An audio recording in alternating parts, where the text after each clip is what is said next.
Hacer una lista de los libros que alguien debe leer es un ejercicio muy complicado, porque depende mucho de la edad, de las posibilidades que uno tenga, de los gustos, de la formación.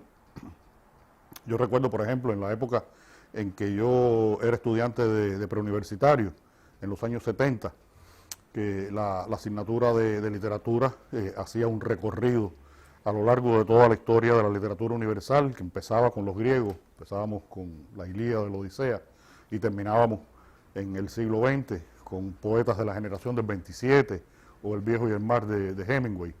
Y ahí ya teníamos una lista de lecturas que eran fundamentales a la hora de poder establecer un conocimiento de cómo había evolucionado la literatura a lo largo de todo el desarrollo de la humanidad, como bien digo, desde los griegos hasta el presente.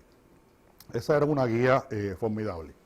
Y tuve otra ventaja en esos años, y es que en el preuniversitario donde yo estudiaba, el pre de la Víbora, había una excelente biblioteca. Era la biblioteca que se había heredado de la época del Instituto de la Víbora, que todavía existía, y había además ahí entonces un señor que era un verdadero bibliotecario. Un bibliotecario que tenía estrategias para obligarlo a uno a leer. Él me vio un día que yo estaba leyendo la Ilíada allí en la biblioteca y me preguntó, ¿y quieres saber qué pasó después de la guerra de Troya? Y me dijo después, ¿y quieres saber qué pasó con alguno de estos personajes? Y así me llevó a leer la Odisea, me llevó a leer la Eneida, me llevó a leer varias tragedias griegas, con esa manera de enganchar a un joven que tenía ya inclinaciones por la lectura. Por eso creo que hay que leer los clásicos,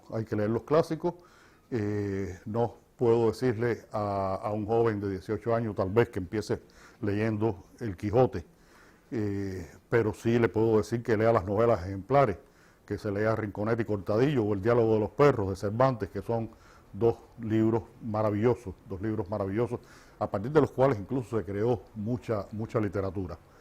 Tendría que decirle, por supuesto, que leyera obras fundamentales de la literatura, Balzac, Stendhal, El Robo y el Negro, La Cartuja de Parma, Balzac, Papagoriot, que leyera a Charles Dickens, el gran maestro del realismo en lengua inglesa, escritor británico, y después, bueno, en el siglo XX, tantas obras. Alguien que viva en Cuba, que sea cubano, pues hay otros libros que no puede dejar de leer. Y yo pienso que en las librerías cubanas hay ediciones de obras y de autores que deberían estar permanentemente a la venta, permanentemente expuestas. La poesía de Heredia no puede faltar. Yo creo que Heredia es el autor del más grande poema de la literatura cubana. No estoy diciendo que sea el más grande poeta cubano, pero creo que es del más grande poema, que es la Oda a Niágara, esa oda de fundación del sentimiento de la cubanía.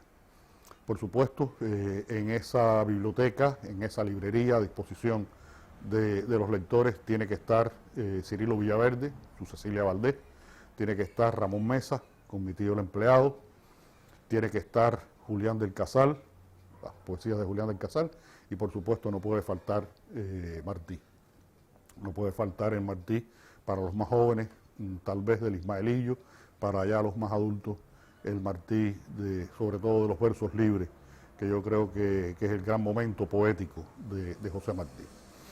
En el siglo XX, pues qué decir del siglo XX cubano. En el siglo XX cubano hay autores que son capitales, y cuya lectura también sería de obligatorio cumplimiento. Algunos que presentan ciertas dificultades a la hora de comenzar a leerlo.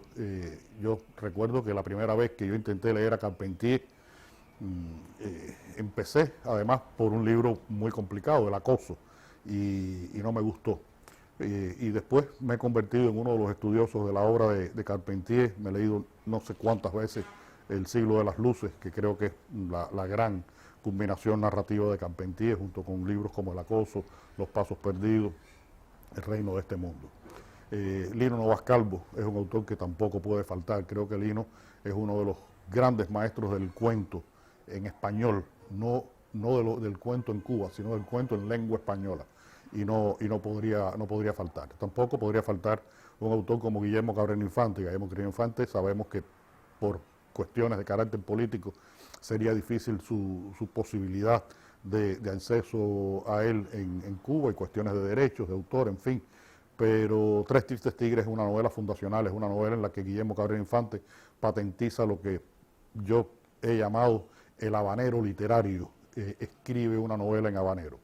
Y hay toda una serie de autores contemporáneos, autores de mi generación, que yo creo que merecen ser reeditados, y autores de las generaciones más jóvenes que deben ser reeditados, conocidos, difundidos con una manera más consistente, en un planteamiento para acercar a los jóvenes a la lectura. Yo creo que la necesidad, fíjense que no hablo de afición, el gusto, yo creo que la necesidad de la lectura es insustituible. Estamos viviendo una era distinta en el desarrollo de la humanidad. No hemos cambiado solamente del siglo XX al siglo XXI, o de la prepandemia a la pandemia y después a la pospandemia. Hemos dado un salto en eras históricas, pasamos de la era analógica a la era digital, y eso significa toda una serie de nuevos paradigmas, de nuevas maneras de entender las formas de hacer, de expresar y de consumir la cultura. Por eso hoy en día se puede tanto leer en digital como en papel. El problema es leer. Yo creo que hay que leer, y tal vez el digital nos dé la posibilidad de tener más acceso a mucha literatura.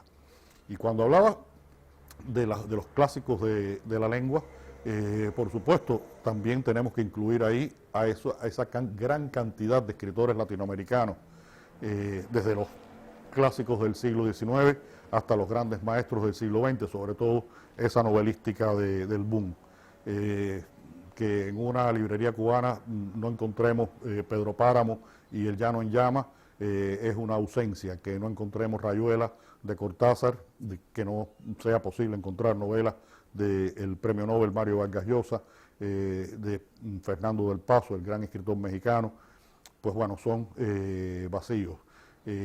Creo que el que más afortunado ha sido en cuanto a la difusión de sus libros en Cuba ha sido precisamente Gabriel García Márquez, el otro premio Nobel reciente, que es uno de los escritores imprescindibles, por supuesto, también en esta lista de nombres que me parece ridícula.